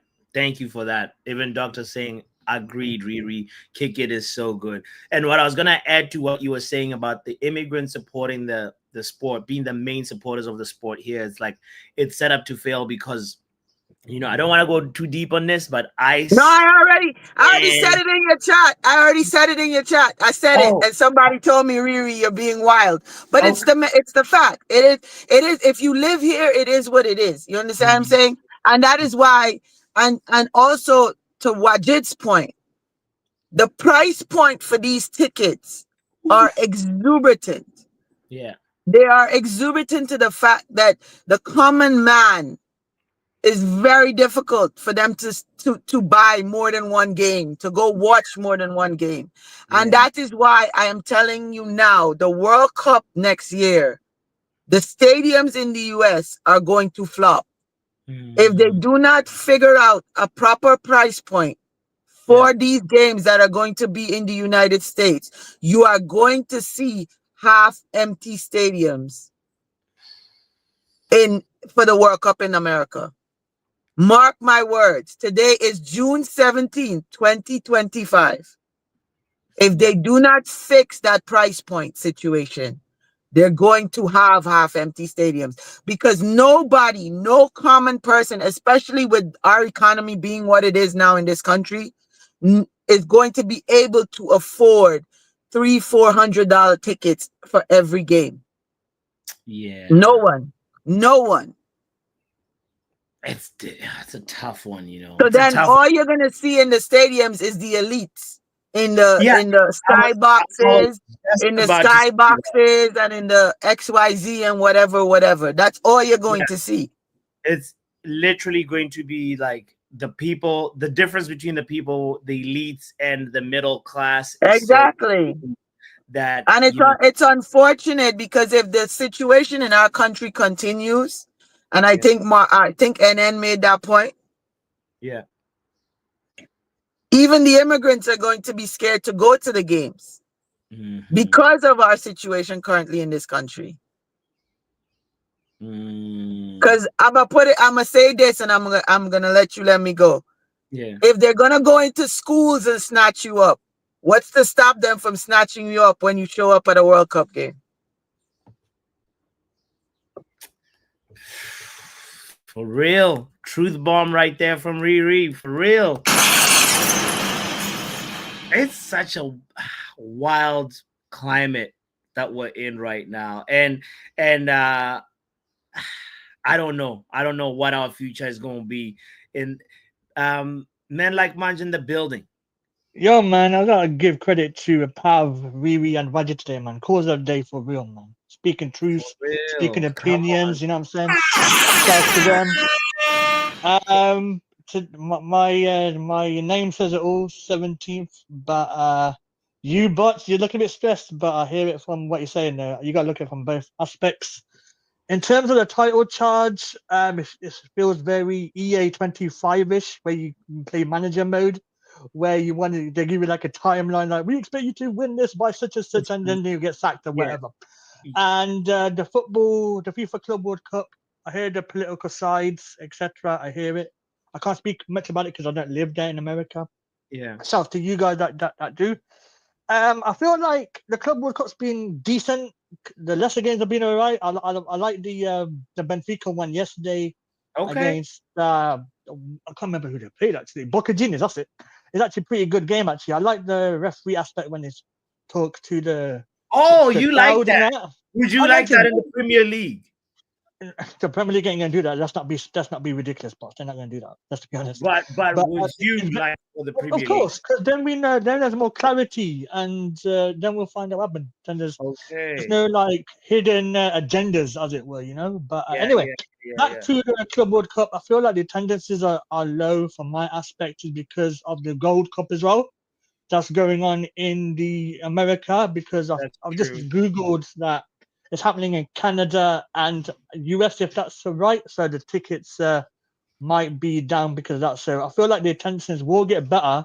But I feel like that I was speaking to my mate who lives in the US. He's not very familiar with the game, as you call it, soccer over there. It's football. But you know, and he's like, what's the ticket price? He's like, you have to lower it from like few grand to like $48 or something like that. Something random I read on socials. Yeah. But yeah, I like the football aspect, but I hate the tournaments integrated with each other, because I feel like the fans that actually do want to attend can only like spend money on one game. You know, say like you got USA versus Mexico in the final, or USA Canada, and then you got Man City versus Chelsea, or PSG versus Real Madrid in the final. Which one are you gonna choose? You're gonna be struggling to make a decision. You know, that's aspect on that one. So yeah, man. Today we got games. When you're saying that, man's like the latter stages of this tournament are gonna slap though. They're gonna be them games are gonna be really good. It's gonna be like I feel like it starts off like a little bit crazy, whatever. Some teams getting beat 10-0 or whatever. But like I've heard that argument, and people like sometimes use that to like say, oh, this is a crap glorified whatever. But like we've had Bayern Munich do that. Bayern Munich, like they like to pipe down teams like a lot of goals. This is not the first time, right? Even Barcelona. But at the end of the day, like you got Auckland, like they lost 2-0, but look at the revenue they might make from the tournament just being there. You know, we don't know about the TV rights etc. as well. So but you know, I like the tournament expecting. I'm actually looking forward to the Fluminense versus Dortmund. That's pretty good actually. It starts in an hour. So why Fluminense? Who interests you? How because know what it is, but I like I said to you offline and under the time as well, because I like watching tournaments because I hate the off season, as it were. I hate listening to transfers. I like to be watching football just to enjoy the continuation. Like I don't get bored, basically. You know what I'm saying? When I've got time off and that. So that's just me from a sporting perspective. Is pro club FIFA World Cup is what I'm getting. You like that you're not getting bored. These Fluminense games. You like that the referees be out here talking to the crowd and you know explaining the decisions. Yeah, I think this one was made. This entertainment, you know. I mean, what we're gonna do is sit here just looking at paint dry for about 3 months, you know. Like that's why I like watching Wimbledon, etc., just to keep me entertained, you know. All right. So if people don't like it, people don't like it. That's just me, innit? So my closing thought is fire stream, like and subscribe. I'm out. See you later. Big up. Wait. Before you go out, the name of the app where you watch this Club World Cup, whoever like bought stocks in that. I don't know how you pronounce the name of the app. It's like DAZN. Whoever bought stocks in that, bro, they made bank, because you know you sent me the thing. You said, "Yo, if you want to watch the games, watch it on DAZN." And then 4 people right after you said the same thing, and I was like, "What's going on here?" This is good for the platforms as well. So like if you're running a platform which are running right now, and you want to do watch-alongs, more people will be attracted to your channel. So like you're going to do like a final where that's like PSG, Real Madrid PSG final.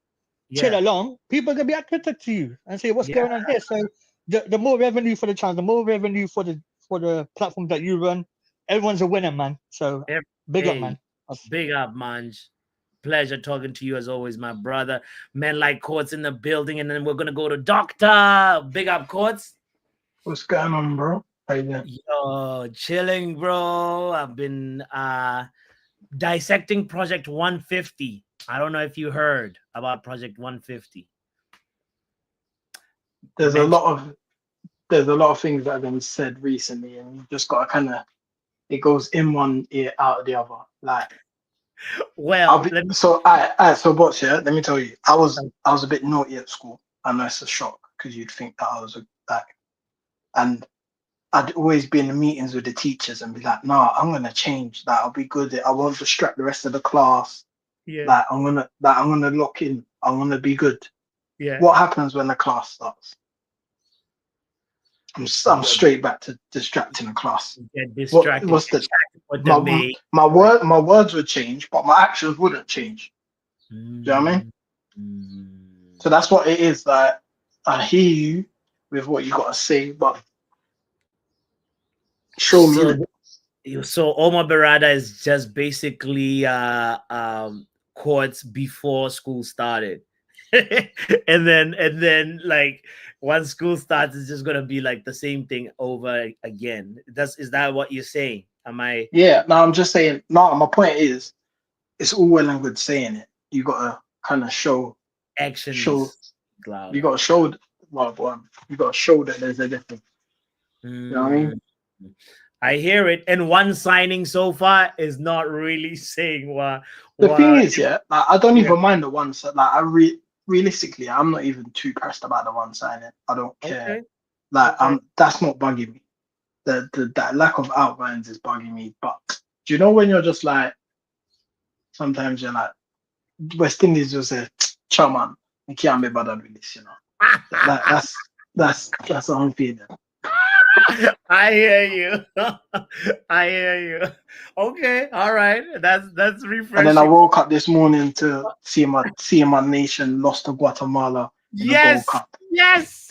And I bet watch NN have something to say. Watch him find his farm. He was here in the background, and I think he left.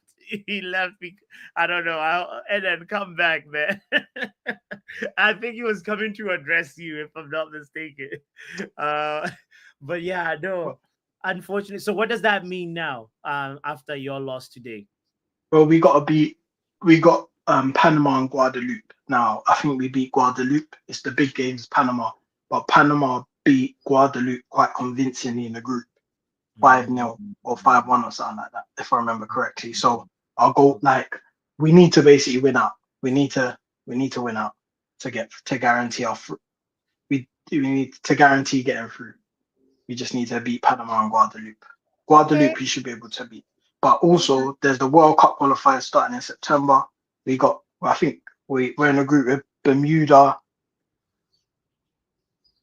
Listen, yeah, this guy's a joker because, like, all I'm saying is I can see world champions from my nation. What can you say? Oh, shots fired.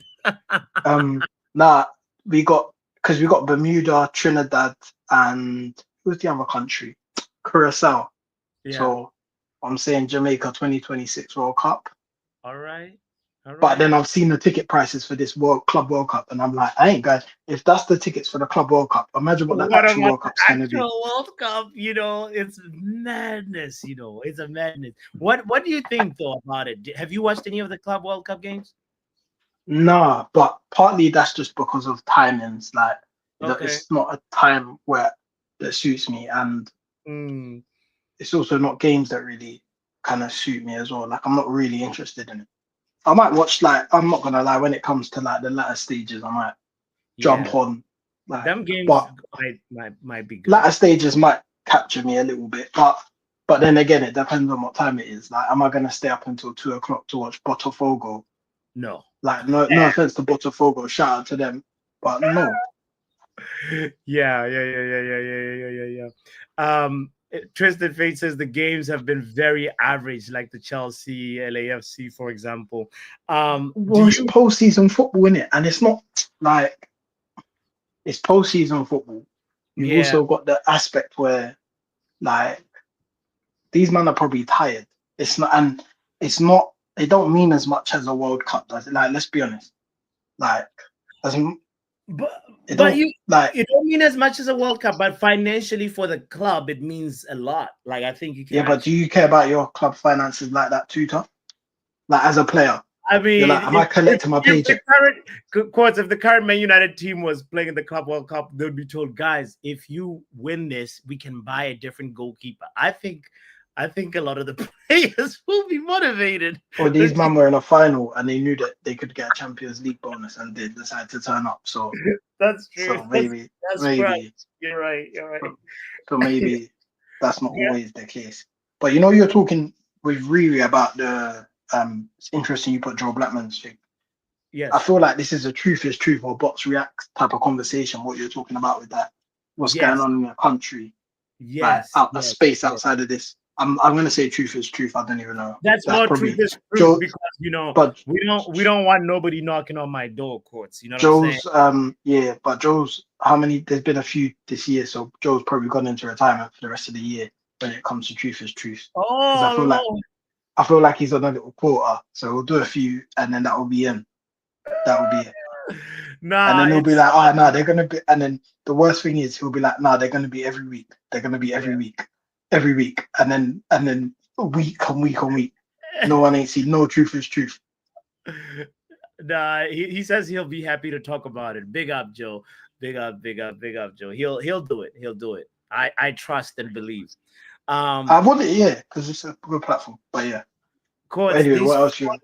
there's 40 people tuned in, Courts. Can you believe that? Can you? You're getting ask- big time, you know. I look at this. Can you- Yo, Can this you guy's talk? big time. Look at Yo. Big up, Courts. Tell them to like, man. Tell them to like, please. I hit the like button, bro. Yo. Sort it big out, up. mate. Yes. Okay. All right. Neil in the building. Shout out, Neil. Nice to see you again. Pepe. Yeah, the transfer window in the Premier League is very slow, isn't it? Really, if you look at City have bought some players, Liverpool have, and Arsenal. Well, have Arsenal got anyone? No, don't think so. Have they? They're just in talk. No. Zubimendi? Is Zubimendi signing from this year? I don't know. I heard I think so. he's going there. Then so I heard that the other day he's going to Real Madrid. So I don't know.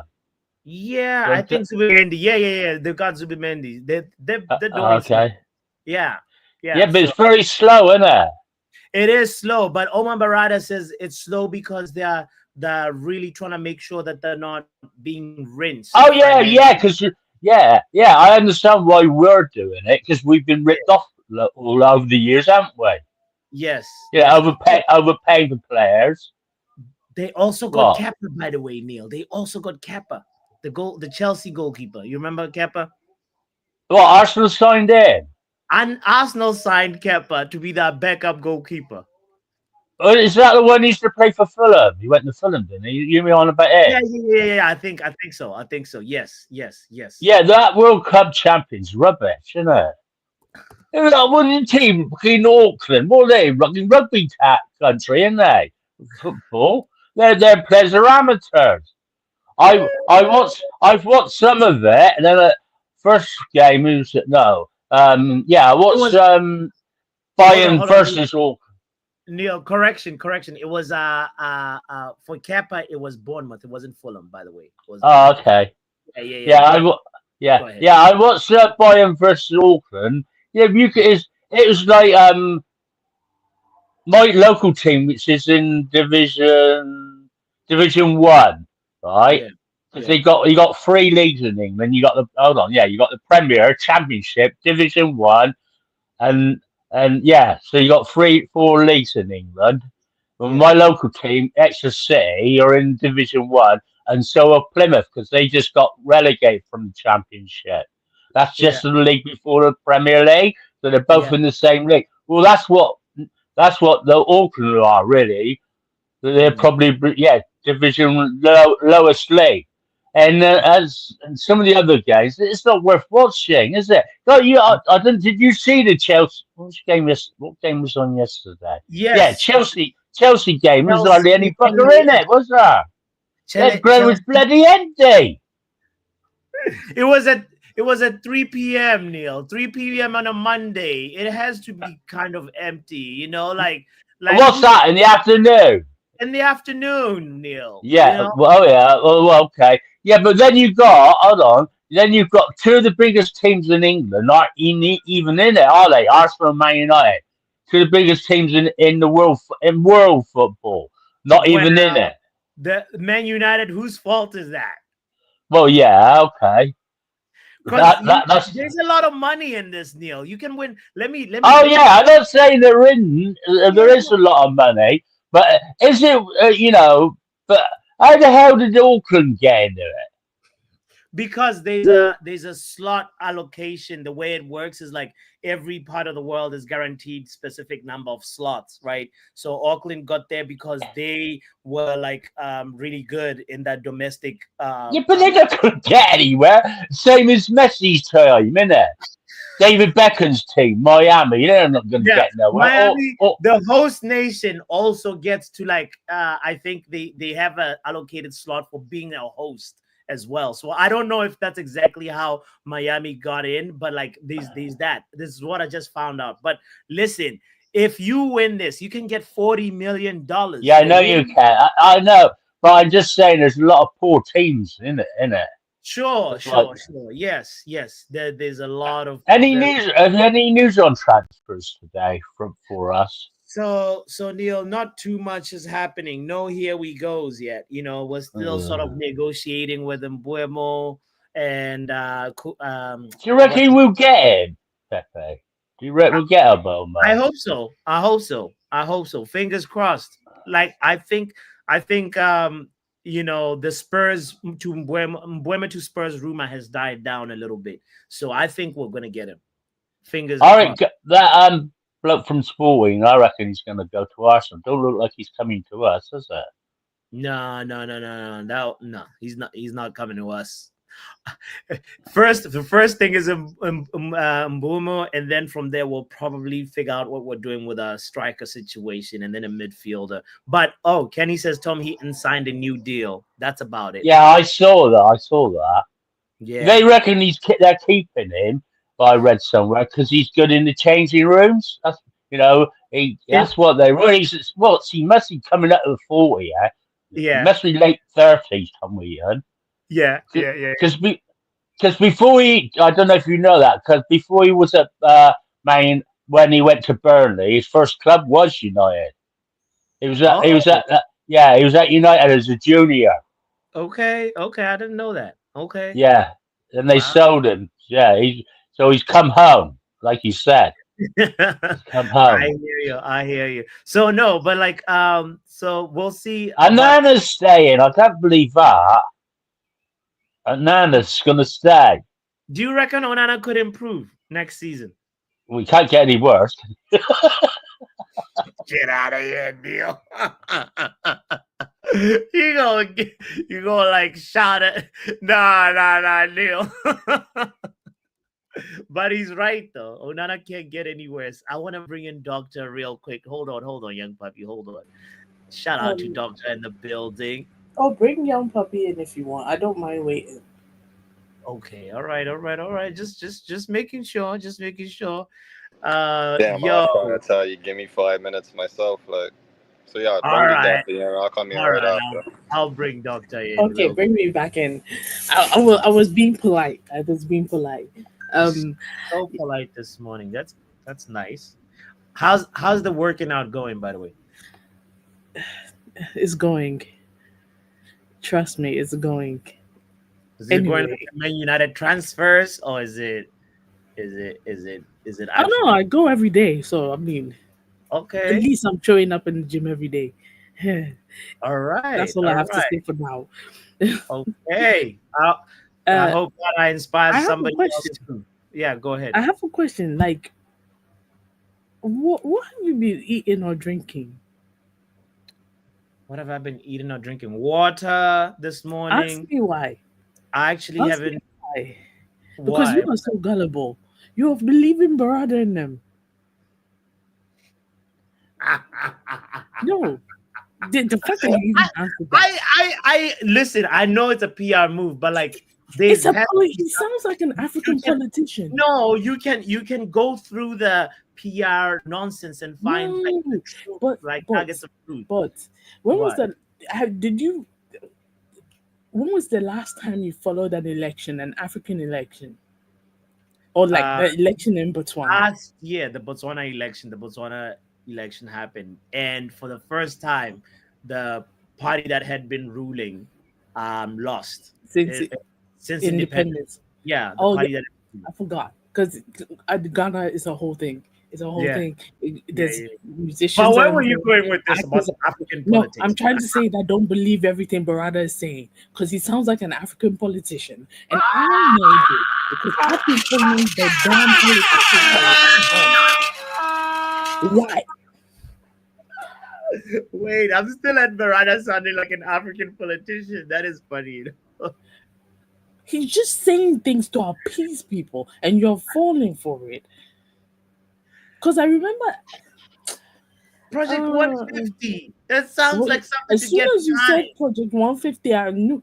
I said, see, I've heard stupid names before. What the hell is Project 150?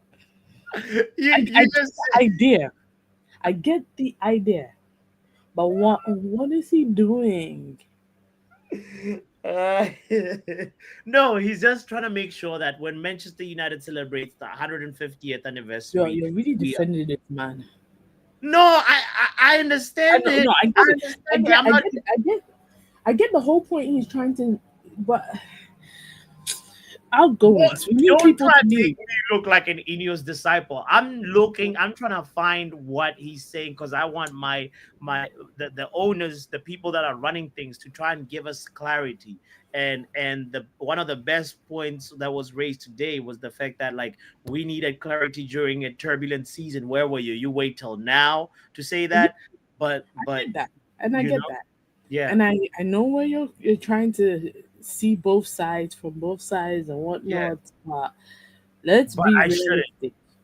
No, you should, but let's also be realistic. If this thing works, it's gonna be God like it's gonna be a miracle, and we're all hoping for miracles. But 3 years. And who said? I think it was Paf who said that this manager has 2 years left on his contract. What is he talking about? We want to win this by 2020. Managers' contracts get extended all the time, doctor. Like you want him, like just because it's a 2-year contract, it doesn't. Should his contract expire 2028? Is that no? You know what? Yeah. You know what I'm saying? Like I'm just asking. Like I hear it. The fact that it's a short contract. It's not like say Maresca was given a 6-year or 7-year contract, if I'm not mistaken. So there's a little bit of a different statement by the length of the contract. But at the same time, they were just trying out to see if Ruben Amorim will work, and if he's doing well, they'll extend. Yeah, I get you. Anyway, I see the comments. You're asking me about Tom Heat, and I feel that's all I have to say. Are you happy? I feel. I do not hate Tom Heat, and I just feel okay. I feel. What is this Tom Heaton energy you have? What is it? It's only one time I said I don't like him. He has a punchable face, and people are jumping down my. You know, you know what? Anything I'm gonna say after this is gonna sound 906s, so I'm gonna stop. You're gonna say jumping down your what? All right. Let me ask you about the Club World Cup, Doctor. How do you? What's your feelings on that? Do you see how Riri said that? She said everything, yeah. And I agree with Courts. It's a topic for truth is truth, because whatever is gonna come out of my mouth, no, not on this channel. It's for the whole World Cup, Olympics, Club World Cup. Let's just say it's money. The tickets are expensive. The times they're playing the games on a Monday at 3:00 in America, to people who don't care about football. If it was Monday at 3:00 in a country like Ghana, nobody's going to work on a Monday when Ghana is playing World Cup qualifiers at home. Nobody goes to work the day before, the day of, and the day after, especially the day after we've won or we've qualified to the World Cup. People are gonna be partying. So America is more an Olympics kind of country. They love the Olympics more than the World Cup. The last time I think they hosted the World Cup was in the 90s, right? Early 92. Mm-hmm. Mm-hmm. Mm-hmm.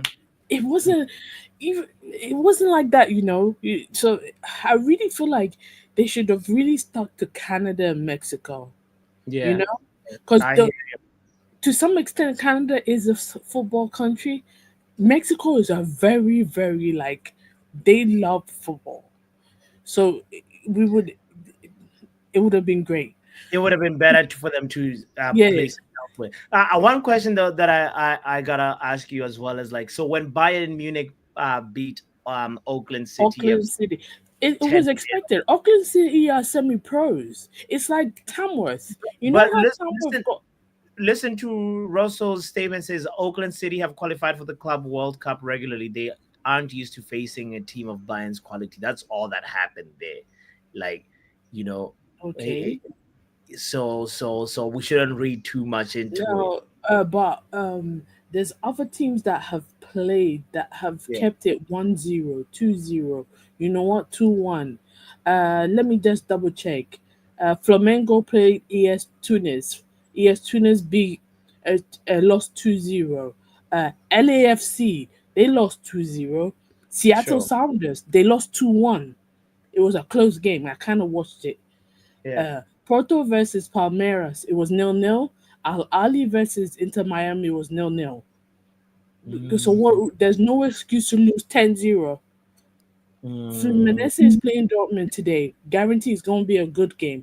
Granted, Fluminense is a good team in Brazil, so I'm not saying New Zealand team shouldn't play. I'm saying they should play like they should play. They should play good. They should play well. okay, okay. I know this is professional teams. I get that. Tamworth, look, in the FA Cup, didn't Tamworth have like this guy who worked for Primark or something like that part time, and he If they came had and a played Primark football in the employee FA Cup. in the game, Did you wow. see how far they got? You know what I mean? Like you're Yeah. in FA Cup. Do you think okay? Like I don't take my word for this. By the way, I heard there's an unwritten rule that like Yeah. in some sports, say I think it might be NFL. When I was hearing about this, there's like a mercy rule. Like if you're beating a team, like say I don't know, 6-0, 7-0, like just pass the ball around and don't like You know, Bayern Munich won't do that. Come on. But do you think that rule should be introduced though? If like No, as a courtesy no, thing for a team like Oakland versus no, Munich? No? no. Okay, all right, all right. I just wanted to check if you have mercy for if you have empathy, but it seems like you don't have empathy. So it's okay. I know, and I know, guys. All these teams I mentioned are professionals, but Auckland City, yeah, they come here regularly every 4 years. Why are you laughing? Nothing. I'm Sorry, not sorry. I'm sorry for snapping at you. I realized. Oh Doctor, my you're god, lashing out, Why are you I'm crashing not. out for no reason? I'm sorry. It's NN. Most of it is NN. I don't know why he's here. I don't know why he's here. You're letting NN trigger you when I'm trying to have a conversation with you, doctor. Come on. I'm sorry. Sinvin. Grounds for Sinvin, Unbelievable, man. Unbelievable. Like, Bob, you ever like try to talk with somebody and then they're out there like just like talking with somebody else? Like what? Yeah. Like, did you hear what I just said? Because I'm not Right. going to repeat myself. Got some nerve. Bruh. Here we are, man. Here we are. Anyway. Omar Berrada, Kool-Aid, FIFA Club World Cup. Where do you want to start, bro? It don't matter. Wherever you want to start, Is it I got a question. Do you think the Club World Cup is more prestigious than Europa League? No. Well, the thing is, I actually do believe in like winning a trophy is always a prestigious Yes, award. yes, yes, yes. I Let's wouldn't put unpack it that on. one. I wouldn't put it on the levels of that, but I can see where you would be saying that because it's top teams going for the trophy. Is it top team? Sorry, or how did it work again? Or you don't feel like explaining that again? So okay, all right, all right. Let's do it really quickly. This is how Because how like to I know qualify. Mess is in there, but that's just we know how that went on. So Yeah. Here's a quick little breakdown of how to. There's a continental champions, right? And there's a ranking system. So with the continental champions, the winners of the top club competitions in each confederation, right, from the past 4 years automatically qualify. So if you win the Champions League in the next 4 years, you can qualify for the next Club World Cup. Right? If you win, I don't know, CONMEBOL Libertadores, you can qualify for the next Club World Cup, right? And then yeah, so each confederation has a certain number of slots based on their overall strength, with the best performing teams filling those slots. So UEFA has 12 slots, CONMEBOL has 6 slots, CONCAF has 4 slots, and AFC as well. And then Oceanic Champions League winners also get allocated 1 slot, and then the host nation representatives also qualify.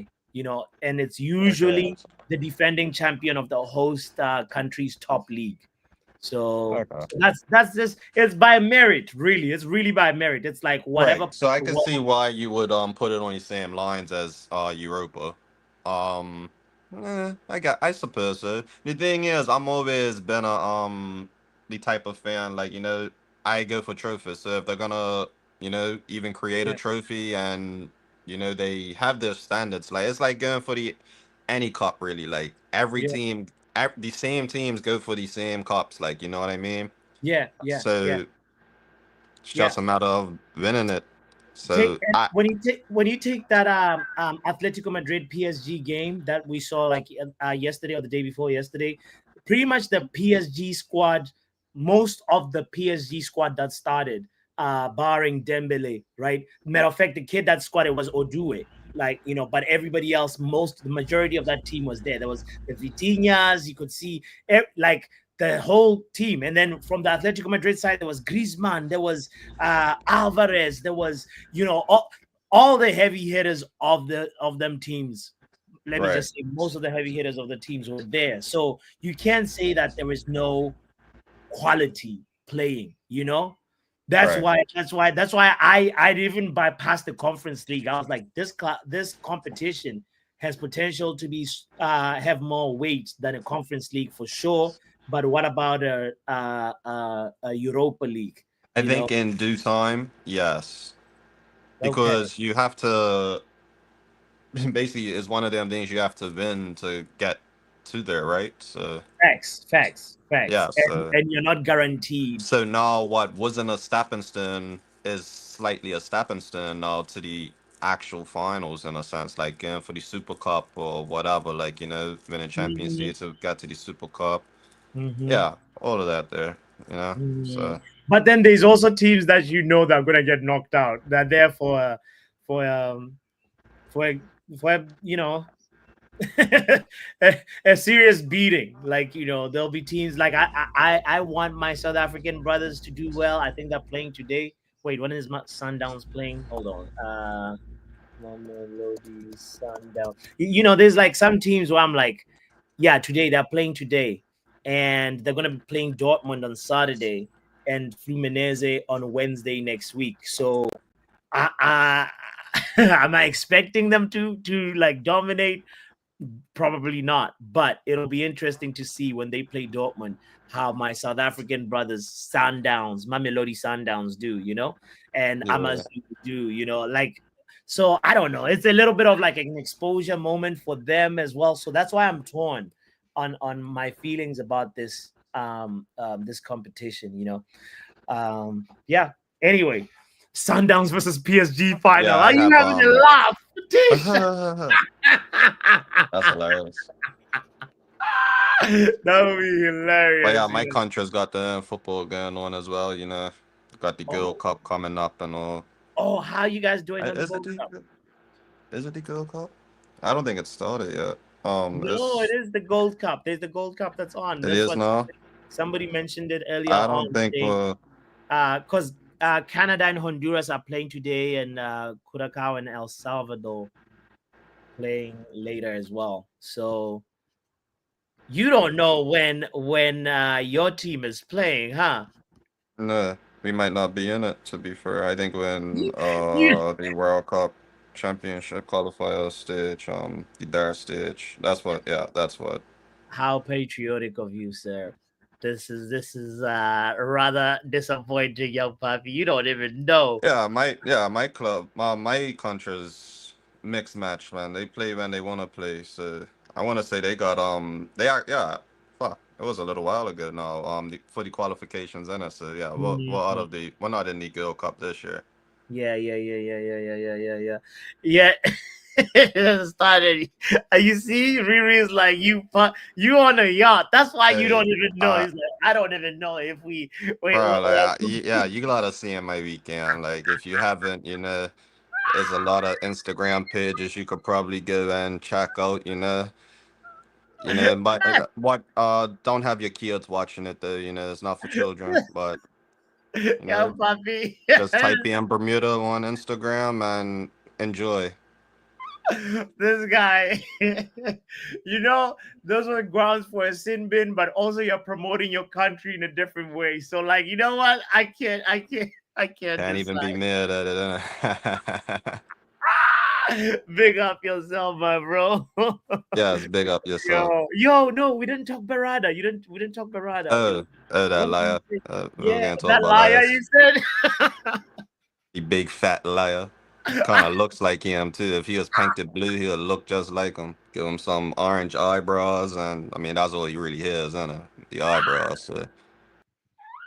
You said it. We've talked Berrada now.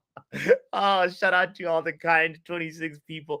Oh, come on, 4 more people, then we get to 30 likes. If you have not hit the like button yet, this is a polite request to hit the like button. Look at this 2-hour show on a Tuesday.